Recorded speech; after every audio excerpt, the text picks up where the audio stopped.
We came up with the name We Make Carpets 8 years ago. We were collaborating on an exhibition, and then by accident we created our first carpet-like installation. The rest is history, I would say. Yeah. We are more and more focused on making patterns instead of making installations which look like carpets. While working with the objects, we see it really as material instead of the objects that they are. They become material quite fast while working with them. This is the same question as asking a painter why he uses paint. This is the material we work with.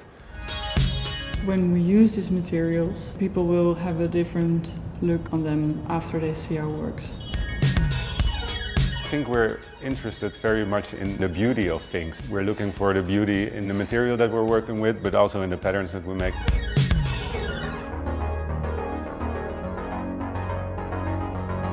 We don't have too much plans before we start, so we know the material, we know the size, we know the layer on which the materials will be placed, and then we start in the middle and just go.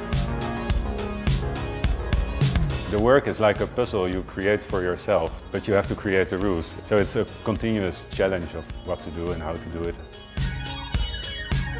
And we specifically chose for a setup which has works created by us and guidelines for kids to work with. They have this layer that they can use to make a starting point of their own creation, which can become like similar to ours, but also very different. So it becomes like one big art installation in the end.